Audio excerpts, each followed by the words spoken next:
There is one unintelligent woman who was not recognized for her vileness and was ridiculed in her own home, a woman who knows nothing but rudeness. Even the cause of death is stupid, a dirty revenge from her older brother. Since she had targeted her eldest son, her sin was too great to simply let her go. It is truly a pity that she died when she was used for revenge. And this sad story, for the most part, ended in the same way. At the hands of this man, she begged him not to kill her, assuring him that she did not want to kill him, but he was merciless. At that moment, the heroine woke up, covered in sweat and fear. She realized that today was a bloody death. Although she was glad that it was not a guillotine, she might have seen ghosts, but she could not understand what kind of dream she had been having for 20 years. She began seeing ghosts at the age of 5, right after her mother's death. A ghost without a head, a ghost with a long tongue, a ghost in which it was difficult to find human features, and others like that.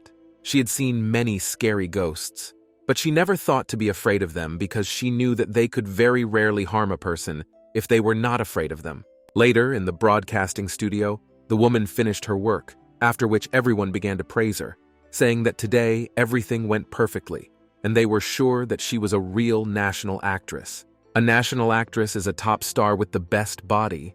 This description was incredible, even just listening to it. This was her career in Asia that they had been building since she was 14. Suddenly, the heroine was called by a woman who thanked her for her help.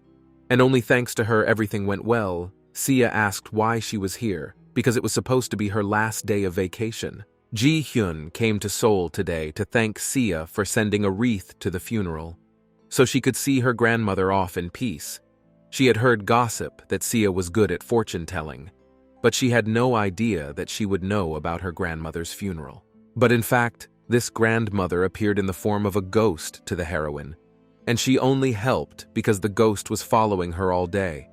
But Ji Hyun is her old friend, so she took care of it. The woman also assured that she followed the advice and dug under the persimmon tree on the east side of her grandmother's house and found a jar with a letter written by her grandmother. And there was money in it, which stated that it was an inheritance left for her. The heroine, somewhat uncertainly, was happy for her friend. Although she realized that it was not an accident, she had been listening to this information from her grandmother all night. But unfortunately, her grandmother had left them. The same one who had taken care of her younger brother, working at all possible part-time jobs because of her poor parents. Trying to avoid strange questions, the heroine left her friend in a hurry, assuring her that she had to go to the reception, when suddenly, behind her back, she noticed her. The grandmother thanked her for her help and asked her to look after her granddaughter, after which she left this world in peace. In her dressing room, she breathed out a sigh of relief, realizing that she had solved another problem, and now she was sleepy, so she decided to rest a bit, hoping that she wouldn't have that dream again. The woman didn't understand why she was dreaming about it at all. A dream of some woman who was dying over and over again, and as soon as she died, the heroine would wake up. But this time the dream didn't end. She was scared of it, and she also saw eyes in front of her that were looking at her all the time, and so she forced herself, by willpower, to wake up. And so she succeeded. She woke up screaming, frightening the assistants. She couldn't know what went wrong this time, because as soon as that woman died, everything was over. But now, for the first time, she had the opportunity to see her dead. It was something ominous. And so the heroine decided to go to the filming location. Even though there was still an hour left before the start, she was not afraid of ghosts, but those eyes full of sadness and grief made her feel afraid. When she went inside, she told the scriptwriter that she wanted to try it right away. And when she picked up the script, she understood what the scene was supposed to be about, and there was nothing difficult for her. And at that moment, the irreparable happened. The chandelier began to swing, then fell right on top of Heroina. A commotion started around her. Someone shouted to call the hospital, but she could not hear. She couldn't move and didn't seem to understand what was happening, but when she looked up, she saw a ghost smiling, and it had the exact same face as hers.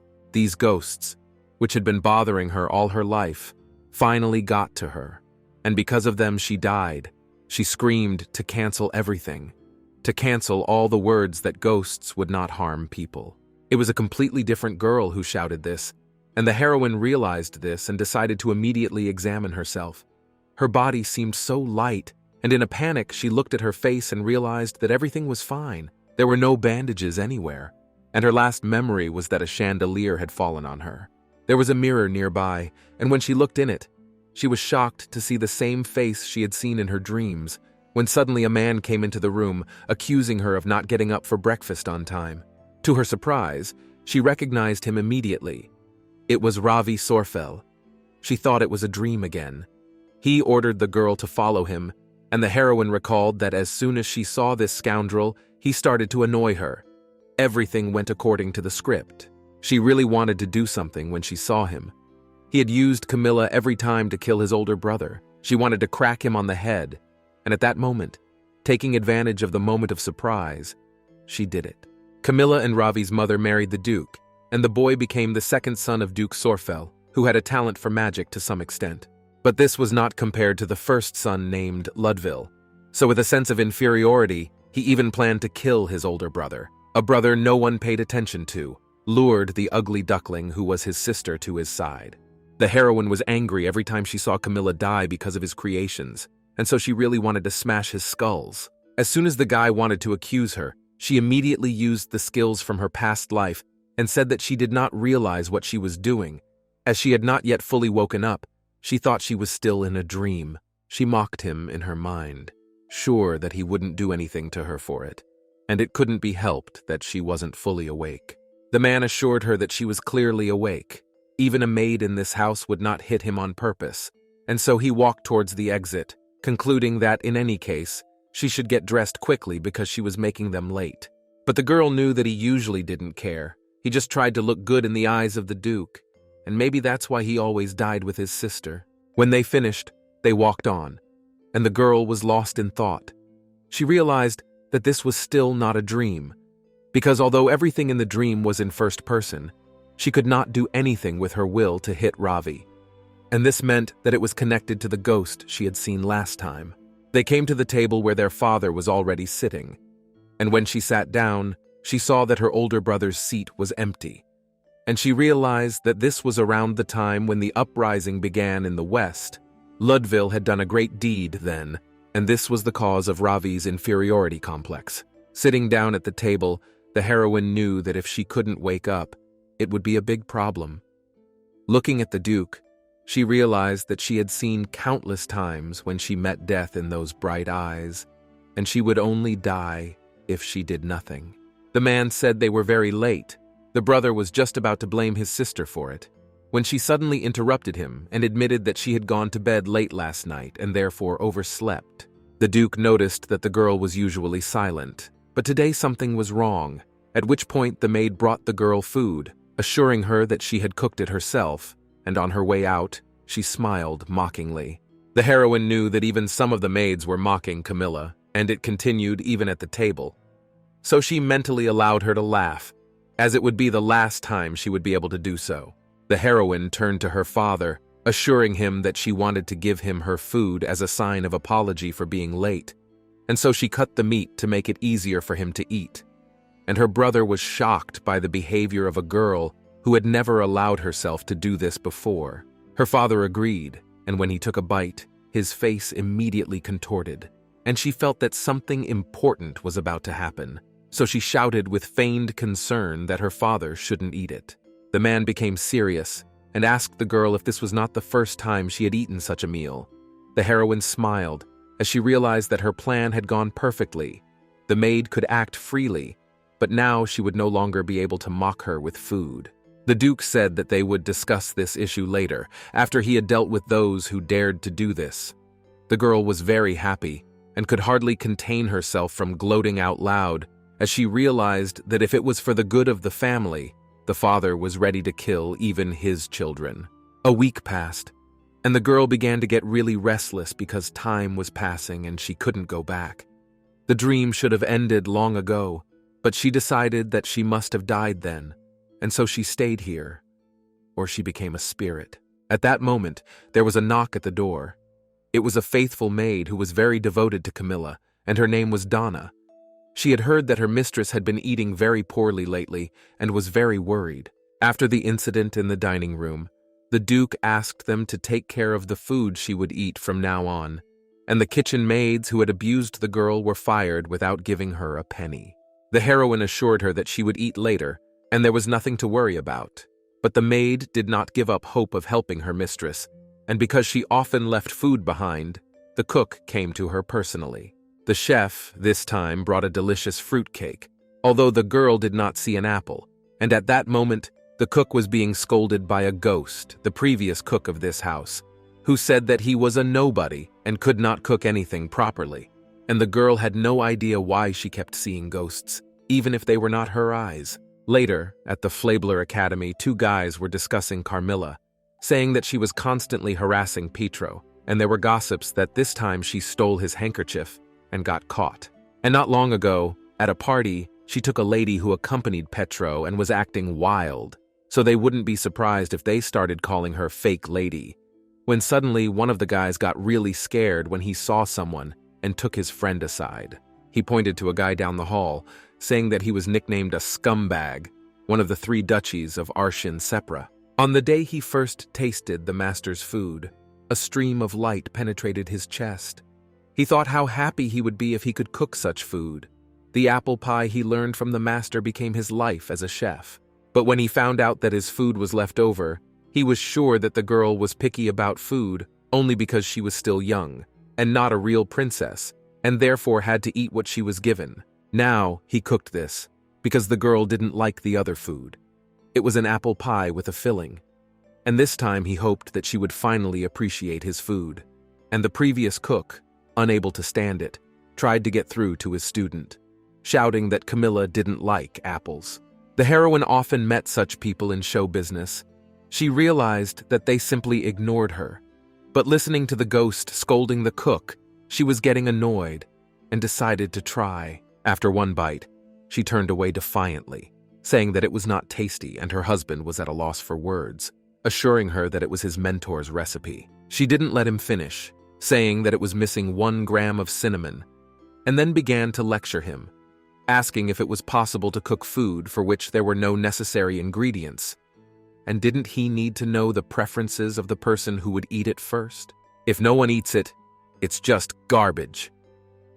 After these words, the cook remembered that the master had once said these very words to him, and so, saying that he would return, he left the room. At the end, the heroine looked in the direction of the ghost and said that she hoped that it would also leave.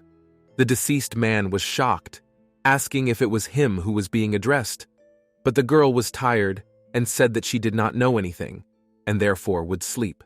Later, the ghost reported this news that a person had spoken to him to his friend, a former butler who also lived here after his death.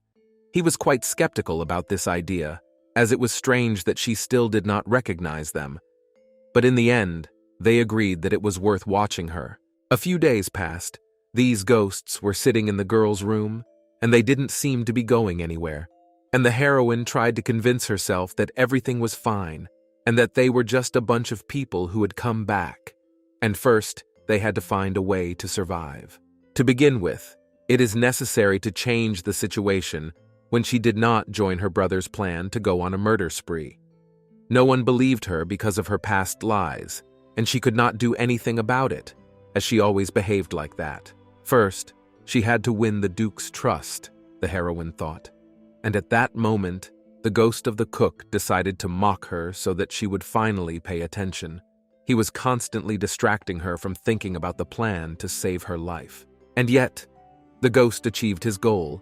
He pissed off the girl, after which she screamed at him fiercely, saying that even if she could see, it did not give them the right to behave like that and to continue to sit in her room. She seriously told them that if they wanted to tell her something, or have her decide something for them, or ask her to get rid of their regrets, she would not do any of that, as she was not able to. But they did not even listen to her, still surprised that someone had finally noticed them. The heroine exhaled heavily, realizing that if she continued to sit there and do nothing, she would become just like these ghosts. She was puzzled because she did not know what the Duke liked. But then the dead answered, assuring her that they had worked here before the birth of her husband, and therefore decided to help. Walking in his garden, The father was admiring the beautiful flowers, when suddenly he saw Camilla humming a melody and picking small flowers. And he immediately felt that something was wrong, and decided that she had decided to dig up the whole garden again, like last time. For some reason, she had dug up a beautiful red rose garden earlier and ruined it, thinking that if she planted it back, it would be enough to move on. But this field of flowers is completely different. The man immediately grabbed the heroine, asking her what she was doing here this time. But she only replied in surprise that she was just picking flowers, assuring him with a fake smile that she wanted to decorate his room, as he liked these flowers. The Duke was confused by these events, as it was completely unlike his daughter, and she noticed this. She achieved the emotions she needed, and was pleased with this, realizing that from now on she would behave respectfully. Herzog's wife, who died, was very fond of these flowers.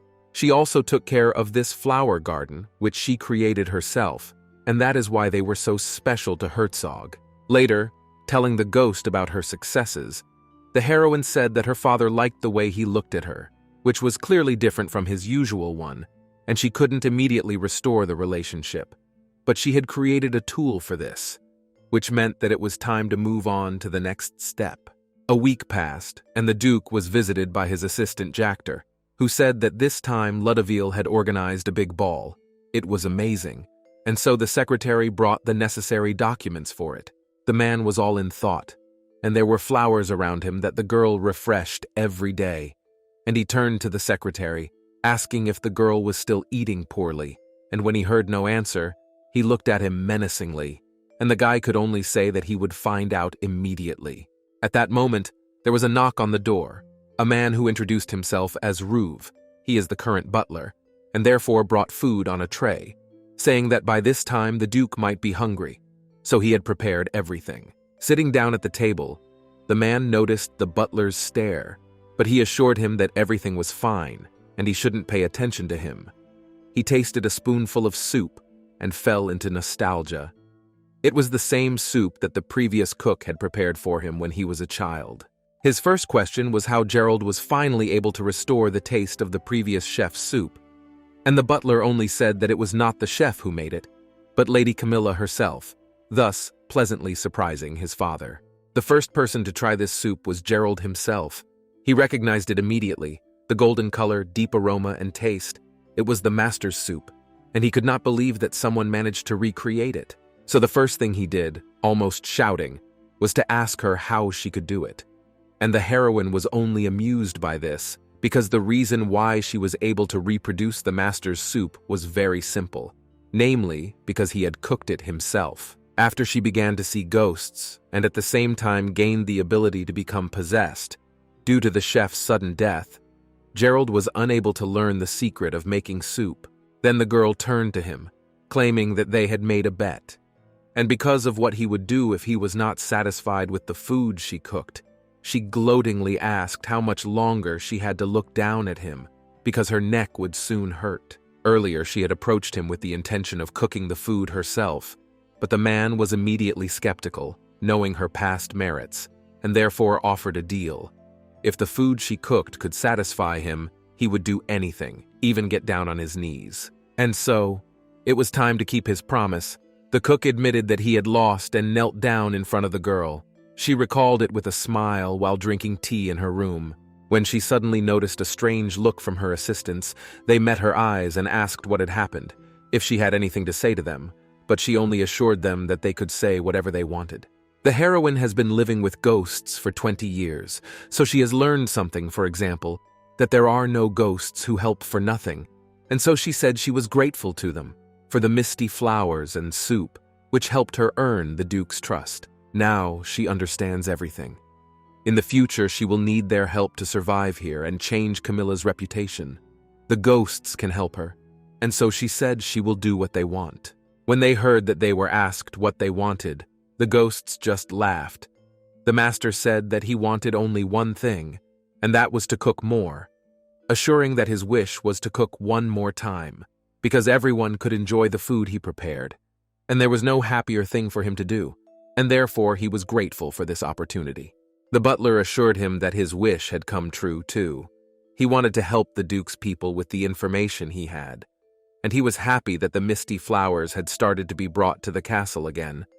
And so he was also sincerely grateful. The heroine couldn't understand what was wrong with them, why they were so kind.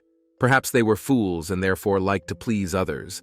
But in any case, they both wanted nothing, and she realized that they were helping her for nothing, so she should also cooperate, and therefore bowed and asked them to take care of her. 10 days passed, and the girl cooked a masterpiece again. Gerald was shocked that she could recreate everything, because after she showed him the soup, she started cooking every night. The cook was looking at the food glasses and couldn't understand how she made such a beautiful color. So he thought she must have found a book with the master's recipes somewhere. And he also thought it was strange that she found tools and ingredients in the kitchen, like someone who had been working here for many years. There were a few extra dishes nearby, so she let him eat them, and he tried them. And after being confused, he was convinced that it was really very tasty. But he was still confused as to why, if he cooked exactly the same way, the taste was different. Asked if he was tasting it, the man awkwardly replied that it was quite good. The heroine, realizing that the remnants of her pride had not yet disappeared, asked him if he wanted to know how she had prepared it, and hearing his positive answer, suggested that he make something beautiful. The man understood this in his own way, and therefore made a strange facial expression that he considered to be a cuteness, and made a couple of soft sounds. The heroine saw this, was horrified, and would say he would never make such sounds again. A moment later, Ruve's butler came over to ask if everything was ready, and the girl sprinkled something on her masterpiece and handed it to him, and he walked off to the guests in thought. When he saw the cook on his knees, he laughed lightly, wondering how she managed to make an asshole like Gerald obedient. He didn't know why, but he was really curious as to why she had changed so drastically. Once inside, the boy handed out food to the men sitting around the table, assuring them that it was a snack from my lady, and she had prepared enough for the guests. All those present were delighted with this, surprised that the lady could cook at all, and assured that they envied the Duke. And he, clearly amused by this, said that he had told her that she should not cook, and she did it anyway. And then suddenly, one of the people present spoke up and said that he was really surprised, because she used to cause trouble. But now she seemed to have taken to her senses.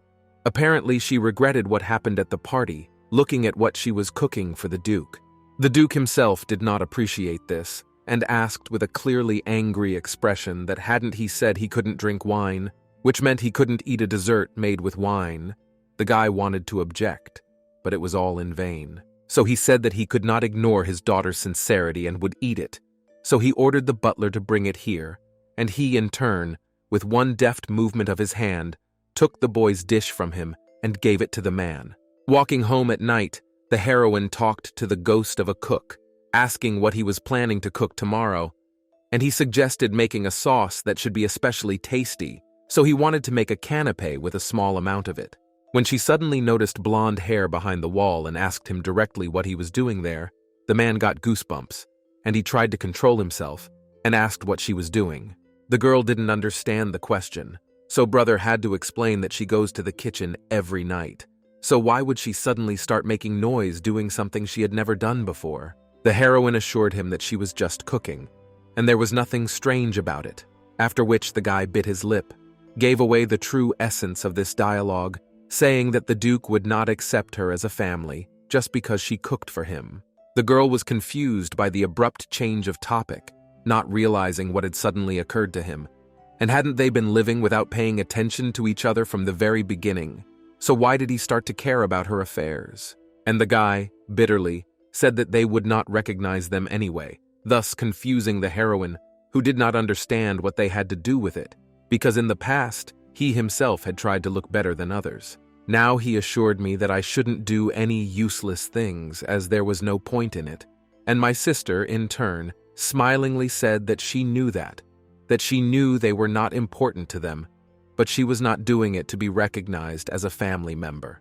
This surprised her brother, and he asked her what was wrong, and she was about to run away to bed, but he stopped her and demanded an answer, to which she only quietly replied that she did not want to die. She just wanted to live. Leaving the bewildered guy behind, the girl went into the room, realizing that this is her true goal. She just wants to not die, and her family is just an unnecessary, disgusting thing, and she doesn't need it.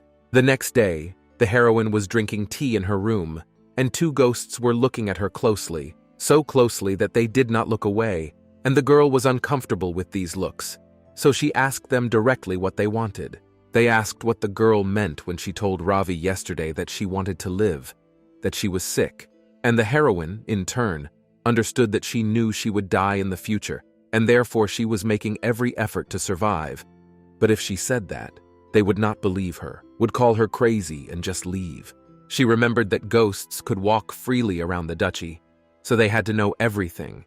And so she also asked them questions, specifically what they knew about the incident in the flower garden, the case of Camilla trying to find a ring left to her by her mother, which the servants had successfully hidden, and digging up the entire flower garden, for which she was grounded.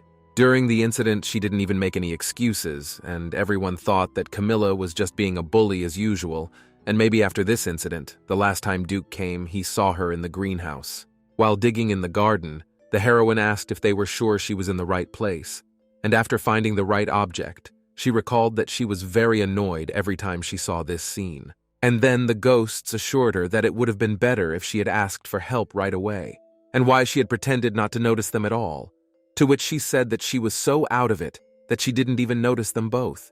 The butler offered to avenge her for all the pain and humiliation she had felt all these years, assuring her that as ghosts, they could not do something like that. But she refused, determined to deal with it herself, since they had started this war first. On the same day, two maids and one of the butler's subordinates came to the lady's room, surprised that they were called at the same time, thinking that the girl would scold them, as their relationship with the Duke had improved significantly recently. But in a moment they rejected this idea and started laughing. And one of the girls said she was betting her earrings that Camilla would not be able to control herself again and would do things right in front of the Duke. And with a common laugh, they went inside. What they saw plunged them into deep horror. The girl was lying on the bed with no visible signs of life, and seeing the pills next to her, they decided that she had indeed committed suicide. At the moment of realization, the maid shouted for them to close the door immediately. They saw a closed letter near the body and decided that they needed to check it. The letter was addressed to her father and family, stating the reason why she dug up the flower garden, and she claimed that the servants present there had hidden a thing left by her mother. She was bitter and ashamed that she, as the lady of the house, was ridiculed by her servants, and therefore she asked for forgiveness. Realizing what they were in for, they decided that they had to get rid of the letter. Otherwise they would end up like her. When suddenly the deceased's eyes opened, and she asked if they were not too lucky, saying that they would not always be lucky to find the will first. What was happening again made the audience very frightened, and the heroine only confirmed that she had to play the role of the dead again. The servants got goosebumps when they thought she was playing a trick on them, and whether it was Camilla herself or someone else. Everyone knew that she had been going to the kitchen every night lately, so that's what would happen if she came there at a different time than usual. Then someone would come looking for her, and if she was dead, with the will in her hands. One of the servants angrily asked if this was a threat, to which the girl calmly replied that people usually threaten people, and suddenly, coming closer, with an ominous expression, said that insects like them could not be threatened. You can always just step on them, and they will die. And she could not stand the sight of them anymore, because what would she have to do with them? At that moment, all three of them immediately fell to their knees, asking for mercy. They admitted that they had committed a sin and declared that it would never happen again. And after a moment, the girl again asked them in a sweet voice if they knew what they needed to do now. When she did not hear a response, she ordered them in a terrible voice to find the ring they had once stolen, after which they ran away in terror to fulfill the order. After finishing her performance, she exhaled heavily, glad it was over. The best way to relieve stress was to play a thief, but it took a lot of energy, and in a moment, the audience appeared. They appreciated the acting, saying that it looked terrifying, and for a moment, they really believed that she would kill herself if something went wrong. The heroine was pleased with this reaction, saying that she had once played the role of a thief, outshone the main characters, and even won a movie award. After that, the butler asked what her plan was, because she had already found the ring, to which she smiled mysteriously, saying that according to etiquette, it would be correct to return exactly the same amount as they had received earlier, and therefore digging up a flower garden with nothing in it would make them crazy bastards as well. As expected, they couldn't find anything, and they began to speculate among themselves that one of them might have already sold it, in which case they would all regret their actions. When they were caught at the most inopportune moment, the current butler was very curious about what they were doing here, and later the Duke knew about the incident, and he was very angry when he heard that the memorial ring was stolen, and Ruve only added that the lady dug up the flower garden because she was looking for the ring that was left from her mother. The man could not understand why she had not complained earlier. If he had known, he would not have punished her. So why did she not say anything? And so he ordered her to come here immediately. He understood that she would be uncomfortable and awkward with her suddenly appeared stepfather. He was exactly the same, but she was mocked by the servants of the estate. How dare they treat his daughter like that in the duchy? And then the heroine came in. She was so busy with the servants that she didn't know what had already happened. And her father asked her directly why she hadn't said anything about the ring that had been stolen. She was genuinely surprised by what she heard. Looking at him, she couldn't understand why this man looked upset. Would he believe Camilla? Did he really feel sorry for her? She had watched this man kill Camilla dozens of times, the way he coldly turned his back on her. Thanks to her recent efforts, the situation had improved a bit, but they were still not in a relationship where he empathized with her. She composed herself and began to do what she does best, play, and therefore assured him that he was just so busy with work that she did not want to distract him, and therefore apologized for not being able to solve the problem herself. Her father interrupted her out loud, asking why she was apologizing because he was the one who needed to apologize, and said that from now on, if something happened, she should tell him immediately, without fail. She should tell him first. The heroine still couldn't believe her eyes. Why the Duke was looking at her like that, and with warmth in his eyes. She just needed to improve her reputation so that she wouldn't be killed. But if this continued, she wouldn't be able to escape. Later, she got a map from somewhere and began to look at it carefully, and the spirits asked what she was doing there, and the girl said she was looking for a place to lie down. The heroine would like everything to be fine and not to have to run away, but not everything always goes as she would like. She could not just rely on the Duke's attitude towards her and be calm. And it was also worth playing it safe, since that guy would be back soon. The next day, the girl was told by the maid that the Duke had invited her to tea, and she realized that if she continued to do this during tea, the Duke's love would only increase, and it was a good chance, so it was time to drink tea. The girl was visibly surprised to see her brother at the table, and when they met, he smilingly invited her to sit next to him, but she realized that it was all an act, and he was a completely different person in private. Sitting down, Ravi turned to his father and told him that this time he had been chosen to present a research paper, and the heroine immediately remembered what day it was. Once a year, the Magic Tower holds an event where they invite wizards, and each time they have the opportunity to choose outstanding people and showcase their achievements. And the fact that they chose him to present meant that he became one of the members of the club. As soon as my brother wanted to share the good news, it was time for him to appear. The secretary burst into the room, shouting, "Great victory!" He said that Ludville had found the rebel house and killed everyone there.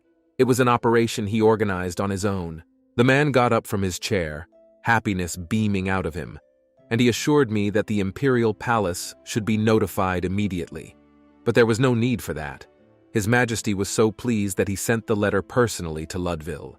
At that moment, everyone forgot about Ravi, and he was again left in the shadow of his own brother. The girl even felt a little sorry for him, realizing that his performance and the celebration of the victory were taking place on the same day. He got up, he was upset, but he did not show it, and so he said that he had to go. Although his father asked him to stay, the son assured him that he had important things to do, and so he had to go. The heroine got up and also left, following her brother. As she followed him down the hall, she thought that he was wasting his time studying magic, and if he got something like this, she would personally prefer combat magic, and so in her eyes he became a little better. The heroine decided to support him, saying that his age was cooler than she thought, and she was referring to his performance in the magic tower as only wizards with outstanding talents could do it. And so, patting him on the shoulder, she told him what he needed so much. Some time passed, and it was time to prepare for the party, and the devoted servant helped with this, and then sincerely admired it, assuring her that she would be the most beautiful at the party. On the day she returned, Ludwig immediately threw a party, even though it was just politics. But it was too much for her. But she also liked to stand out, so she had to wear both. Her brother came into the room and immediately told her not to do anything stupid, but the girl only angrily asked him if he had come here to quarrel over nothing. And he, in turn, reminded her that she had done it at the last party, the heroine playing along, said that she had to admit that she had grabbed her hair, and the guy just kept marveling at her metamorphosis. She hadn't been so self-confident before, and wouldn't have dared to say a word. She looked at him quite playfully and asked him how he liked the clothes, and he said that he was not going to go to the party, but the girl objected to him, saying that they were for his performance. The guy didn't expect such a response, so he was a little embarrassed, and he would have said she had forgotten about it, but mentally he couldn't hide his surprise that she remembered his performance. He thought he must have started to be stupid, as he convinced himself that he didn't care about what Camilla remembered. The heroine was thinking out loud that if she chose the wrong one, she would be compared to the guy, to which the guy said that there was nothing important about clothes, just don't do anything at the party that would humiliate her and the whole family. On the way to the tower, the boy could only hear everyone around him talking about this party. He was very annoyed that all the laurels once again went to his older brother, and he was left somewhere behind. But he assured himself that he should not pay attention to all this, and he would do just fine without his family. When Ravi was already in the tower and they were about to announce the achievements of the newcomers, a guy named Jael approached him, and he didn't understand why this guy pretended to be close to him every time they met. The pretend friend asked how the preparations for this holiday went, and when he heard an uncertain answer, he was surprised when two girls sitting next to him assured him that he needed to stop shaking and wished him good luck, calling him a brother. After that, he looked at Ravi gloatingly and asked who came from his family. And without hearing an answer, he said that if they were a family, then someone must come. These words were painful for him, and he knew that this bastard was saying it on purpose. The boy only defiantly replied that whether his family came or not was of no importance to him, to which Jael only played along, saying that he was worried about his friend, and then only mocked him since his real son had come, and therefore the Duke would not care about the fake one. Ravi was not going to stand for it, so he came closer and with an evil smile said that people were saying that he had been actively helped by the masters in preparing for the performance, and therefore he advised him to keep his family in the same way in the future, as he had nothing else to be proud of. As soon as the pseudo-friend wanted to answer for his words, she entered the room, and everyone present was frozen with surprise, including Ravi. In the past, the heroine was also discussed by other people. Seeing that her parents did not come to her, she was the one who was previously shown on the news, about a man who decided to kill his children and took his own life. When she saw him, it reminded her of the past, of the days when she didn't get the attention she needed, neither from her parents nor from anyone else. If she hadn't become an actress and won the love of the public with this work, she would probably have gone as crazy as Camilla and Ravi, and that's why she came here, to support her boyfriend.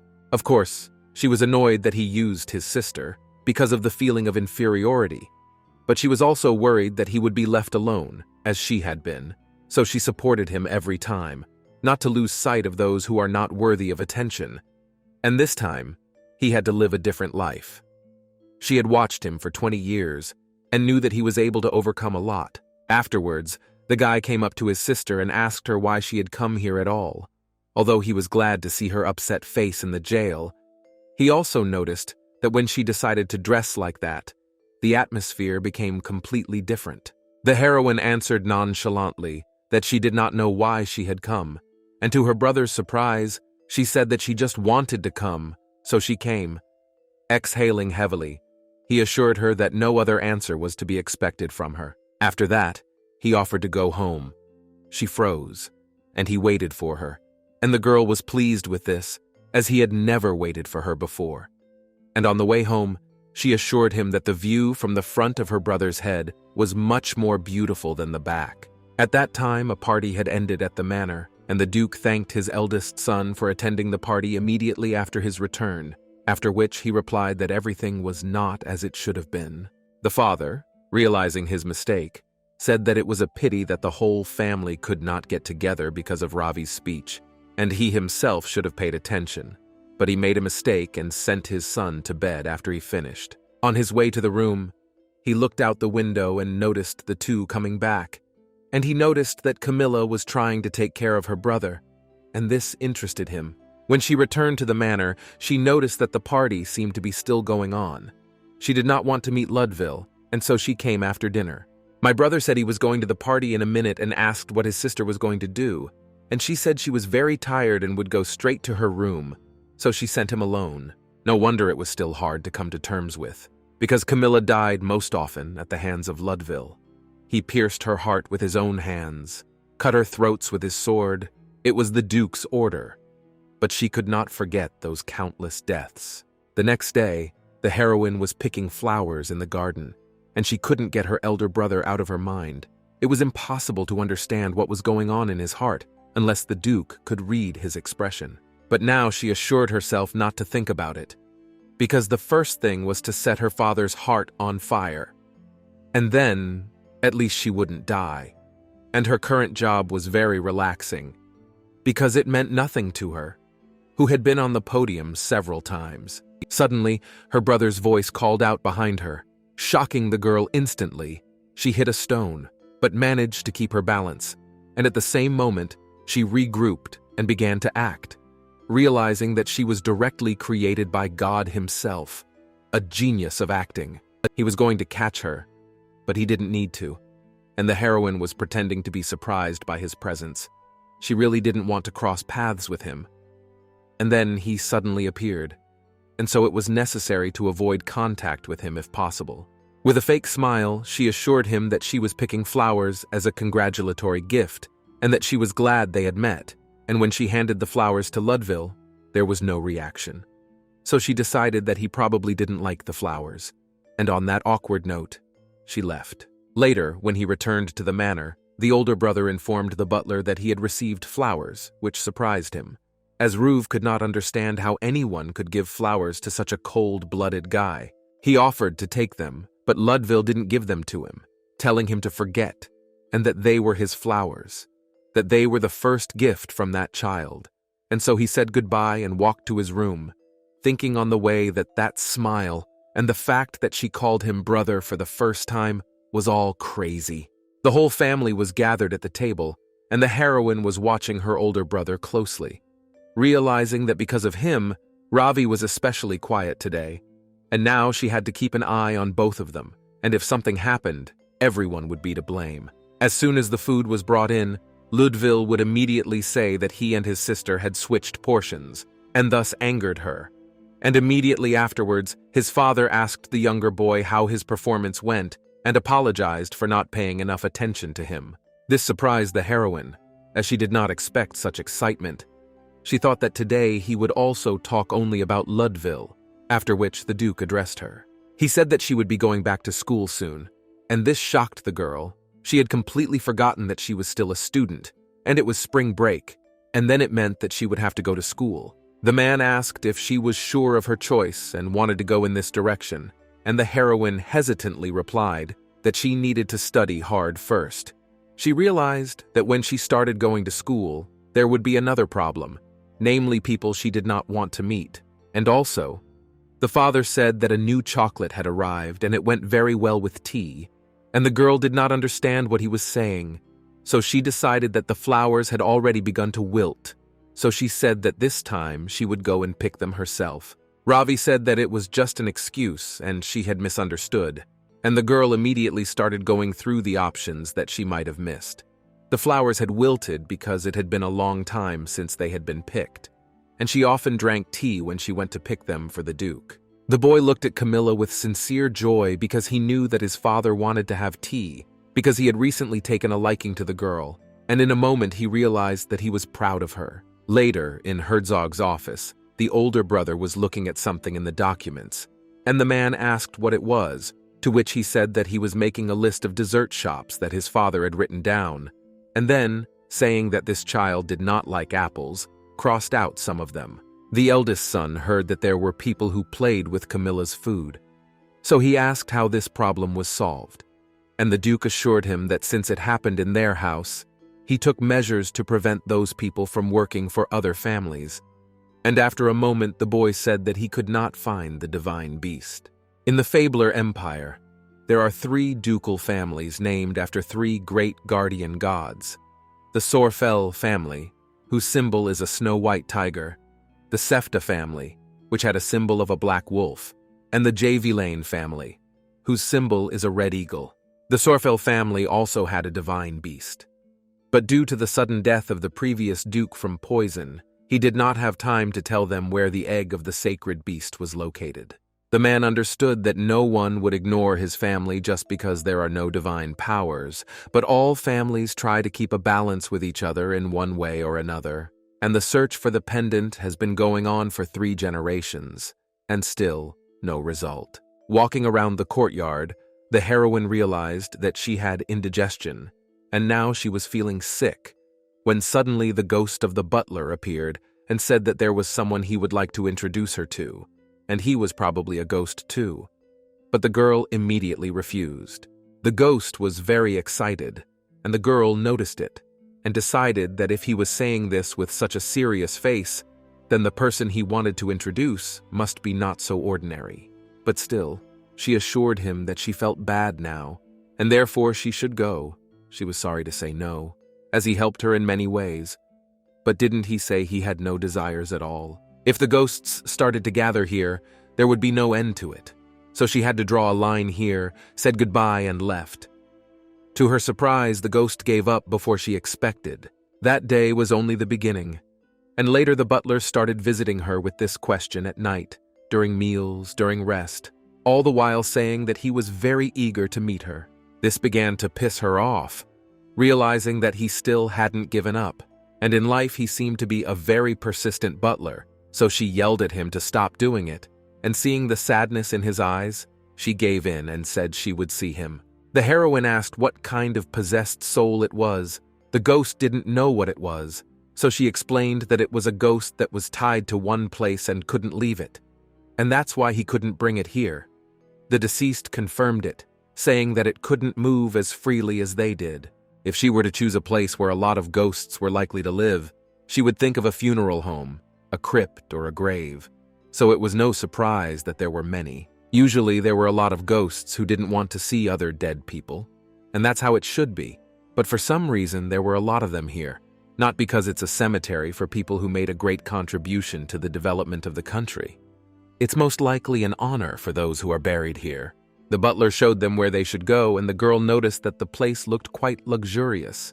Just looking at them, you can understand that there are graves of high-ranking people here. It was a beautiful sunny day, and she couldn't believe her eyes that she was wandering around the cemetery on such a beautiful day, and now they had reached their destination. She noticed a tombstone that listed 39 heads of the Sorfel house, and he had lived a long time ago, as the current one was already 42. And the first question from the ghost was whether she could really see and hear him. He was happy about it, glad that he could finally get it over with. And so as soon as he was about to give the reason why she was called here, she interrupted him, asking a question. She asked if it was hereditary, his hair. The deceased stated that it was the duty of the head of the family to report the location of the sacred beast's egg, but he was poisoned and could not say it. He did not expect that such an opportunity would arise, and now she was the only one who could find it, and so he asked for help. In her room later she was drinking tea, but his words did not leave her mind. The story was sad, of course, but what could others say when a divine beast that generations could not find suddenly brought her? But she assured herself that she couldn't know everything for sure, and if she found it, the chances of finding out everything would be higher, so she didn't know if it was really worth taking this step and looking for the divine beast. At the cemetery, there were other people. Petro Javelin and his men came, because it was the anniversary of his mother's death, and they were very surprised to see Camilla there. They were surprised that she didn't even look in their direction, and Petro himself convinced them that they were just far away, but they already knew that at the sight of him, she ran towards them at the speed of light. The man justified her, assuring her that they were talking nonsense and it was not nice to a lady. But they remembered that she had stolen his things before, but he corrected them here, saying that she did not steal, but only took and stored what he had lost. Today she was somehow strange. There was something that would catch the eye. And as Petro passed her, he stopped his gaze for a second, wondering what she was doing in this place. She woke up in the middle of the night because she was thirsty, and maybe because she had been thinking about water all day, and somehow had to get the egg out of there. There was no water in the kettle either, and Donna couldn't come right now either, so she decided to go on her own. And on the way she noticed a light in the dining room, so she decided to check who was there at this late hour. To her surprise, Ravi was inside, and he was also visibly surprised to see her. Knowing that she had come to drink water, he said that he should have just ordered the servants, but she did not listen to him and just sat down next to him. He felt uncomfortable that she was just sitting there looking at him, so he told her to do what she came here to do, and the heroine remembered how she had once been told that there are people who like to listen to someone eat and fall asleep because of it. Suddenly, he noticed that she had her eyes closed, and she kept saying that she didn't want to sleep, but it didn't work, and she successfully fell asleep. From the very beginning, she annoyed him, and so he decided to ignore her, but now something was wrong. He didn't feel hate for her anymore, so he decided that it would be worth taking her to the room, since it was cold. Suddenly, a voice was heard behind him, asking him to finish the meal first. It was Ludvig's brother, and he said he would take Camilla, and although the boy convinced him that he could do it himself, he did not listen, asking him to speak quietly because the girl was still sleeping.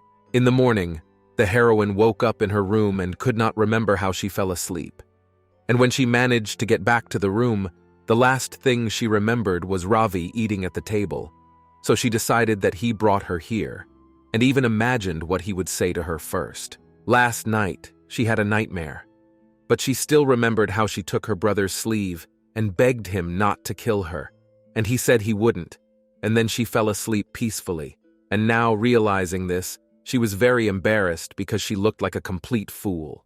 A little later, when she met her brother in the hallway, she decided to greet him in a friendly way, but he had been in a bad mood since the morning. She hinted that he should be happy, since his younger self was much lighter than he thought. But still, Ravi still didn't understand what was going on. And then, her older brother came up, and although she hoped she would not meet him, she had no choice, because she wanted to live, and so she pretended to greet him politely. He, in turn, remained silent. And to overcome this awkward moment of silence, the girl said that the weather was nice today, although she was already very angry in her mind for this silence. Ravi reacted to the surprise by asking what kind of discrimination it was, accusing the girl of treating only her older brother with respect, and not him. The heroine did not expect such childish stupidity, and therefore assured that it was all obvious that he was her brother and family. He suddenly fell silent at what he heard. The girl noticed, but didn't understand why. Hadn't he thought of her as a younger sister before? And the boy was embarrassed by what he heard, and proud that he had finally surpassed his brother in some way. Turning to her older brother, she noticed him looking strangely at her younger brother, as if he felt out of place. But the heroine only wondered what was wrong with them and what they wanted from her. The family was gathered at the dinner table, and the father was depressed about something. It was obvious to everyone, and the girl asked what happened, and the man just said that the bastard wanted to come here again. By the word bastard, I meant Javelane, who was both a friend and a rival to my father at the same time, and he was going to come to discuss things, and Petra was also supposed to come with him. Everyone suddenly paid attention to the heroine. When Petra was mentioned, everyone always looked at her. She understood the reason, but these looks made her uncomfortable. Petro Javelane, one of the 5 people you shouldn't cross paths with at the academy. She didn't know why Camilla liked this guy, but she was in love with him anyway. He refused her more than once, arguing that he had already promised someone else, and she took him at his word, thinking that he just had a promise. Everyone knew that he refused because he simply did not like her. At the ball, she met the girl who accompanied him, who was already arrogant to her from the very beginning, and when they were alone, she allowed herself to press on the sore spot. She was ashamed and said that she had heard that Petro had already turned her down, to which she assured him that he had already made an agreement. But the girl said that this was not true, and that she had asked him only 2 days ago. These words hit the girl right in the heart, but the attendant didn't stop there. She suggested to Petro that he say directly if he didn't like the girl. After all, no one wanted to deal with her because she was a fake princess. After these insulting words, Camilla grabbed her by the hair, and that was the famous incident at the party. And the girl was at the center of all the commotion as usual, because they wanted to hide the fact that she was a fake princess. The father asked the girl, knowing her cravings, how she was feeling now, but she was calm and simply assured him that she had given up on her love for Petro, and therefore would not even look in his direction. No one could believe that it was the same Camilla who had once been madly in love with that guy, and of course no one believed her, and they had their reasons, because very little time had passed since that incident, and she was running after him like a stalker, so you could understand why no one believed her. After finishing this topic, my father returned to the business at hand. Villain was coming to visit them soon, and he knew that business was just a pretext, and he was definitely up to something with the help of the divine beast. The divine beast was what was bothering her the most right now. She needed to find something like that, and she didn't even know how to swim, so she exhaled heavily, so heavily that everyone present noticed. The father asked what was bothering his daughter, and she realized that this was her chance again. So she got into the role and assured him that her father was so upset, and that was why she was upset too. The man fell for the flattery and immediately calmed down, and at that moment Gerald brought the food, and the Duke immediately noticed that it looked very strange, but he only said that Lady Carmilla had asked for this dish. The heroine assured us that the ingredients that make up this dish have a very good effect on the hair. It is not hereditary, but it is better to prepare in advance, so if possible, it is better to have thick hair. Later, it was time to receive guests, and the man was greeted by his father on the street, who was already friendly from the entrance, saying that he had heard the news of the victory, and therefore could not believe that his son was growing up so fast. Out of the corner of his eye, he noticed the heroine with her brother, and with a disdainful glance at them, they went inside. The girl realized that he wanted nothing to do with the two of them, as the Duke of Villain values his blood and family more than anyone.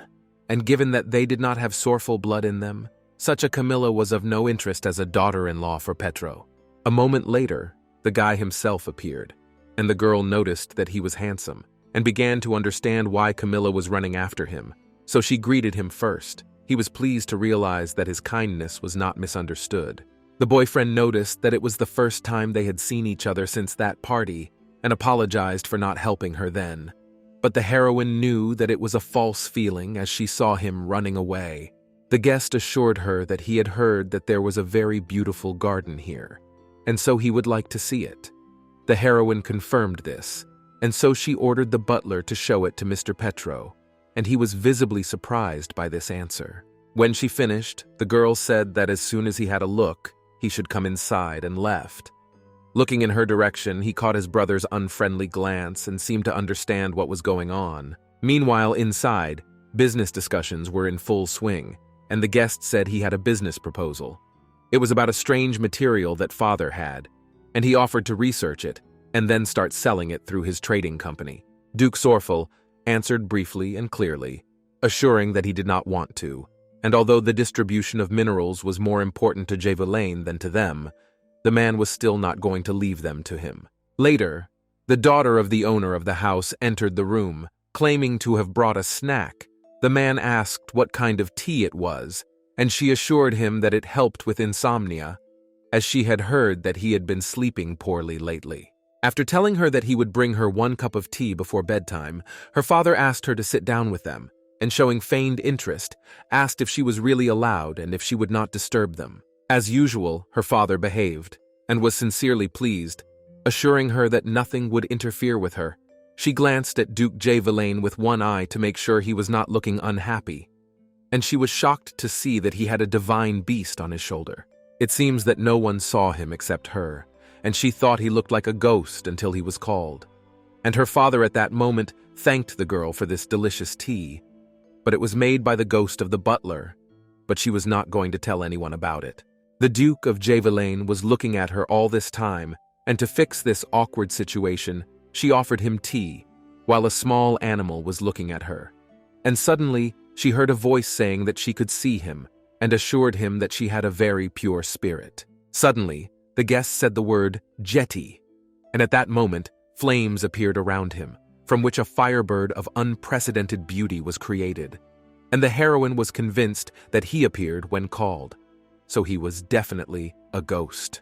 My father was angry at this, accusing him of calling the spirit for no reason, and that it could burn everything down. But the Duke, clearly wanting to show off, said that he just wanted to see it, and so maybe he didn't know. But even when you see a divine beast, you will still miss it. The heroine realized why he had a reputation as a strange man, when suddenly the eagle flew into the air and, to the surprise of everyone present, landed on the girl's lap. Duke Javelin asked her to return, but she ignored him, after which he repeated the order in a raised tone. And at that moment the voice of the divine beast was heard, saying that he liked it here, and the spirit of this child was as pure as a newborn. The girl immediately apologized, and her father noticed that the beast seemed to like his daughter better, but this only made the guest angry, and he shouted and ordered the bird to return immediately. But he heard no response, and this made him despair. A few days passed, and it was time to return to the academy. Donna, the maid, was very worried about her mistress, but she convinced her that everything would be fine, and then she left. The girl chose the faculty of knights, even though her father was against it. But no matter what anyone says, the Sorfel family is a famous fencer, which had 2 sword masters, and they were named the most outstanding family on the continent.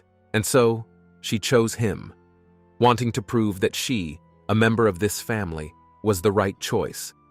Because she already had the skills, and she could not understand how one could say that extraordinary physical strength is the skill of swordplay. Perhaps it was her last hope, and she understood these feelings. But in any case, it was Camilla's choice, and she could still return, so the heroine decided to leave it at that. It was a very clear sky, and sitting on a bench, she decided that it would be nice to sleep somewhere. In any case, Camilla did not care about the teachers of the academy because she was an invisible person. Suddenly, out of the corner of her eye, she noticed that there was a ghost by the tree, and it was holding a sword, so she decided that she would not look at it. And if their eyes did not meet, she would probably be able to avoid her new friend. The girl looked around and realized that there was no cool place around where she could rest, so she had no choice but to sit down near the tree with the ghost, hoping that if he was nearby, he would not notice. Other students noticed the girl and recognized her immediately, as she was famous in her own way, and Petro himself heard this. Seeing her sleeping during class, he realized that she was not the same as before. Petro told them to leave her alone and offered to go to class. But suddenly one of the boys bumped shoulders with someone else, and it was Arsyan Sephra. The boy noticed this and immediately started apologizing as fear was in his eyes. Many martial artists were members of the Sephra family, and like their firstborn, Arsyan's magic was also immense. And unlike other mages, he also had excellent physical skills, but he lacked only one thing: recognition. Last year there was a big commotion. A past student started a fight with Arsyan and was beaten to a pulp. He treated him and then beat him again. All those who were watching had to stop it. Petro intervened in the misunderstanding between the guys and suggested that they calm down, because they shouldn't have started a fight.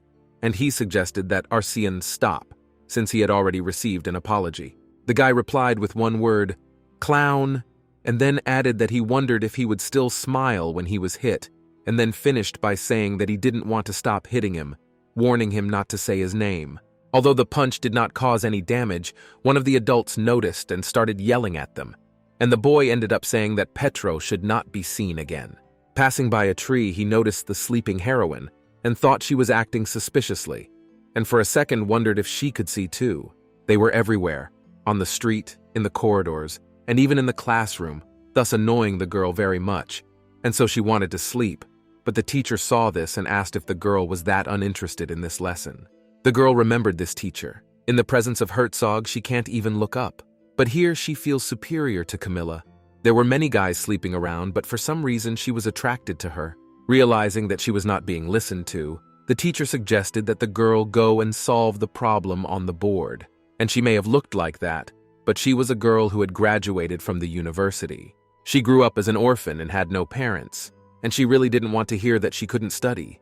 She didn't have enough time to enjoy life in show business, but she never gave up on her profession. Moreover, Camilla's school years were very difficult all these 20 years, and she solved this problem more than 10 times. And after putting the teacher in an awkward position, she asked if she could go to bed already.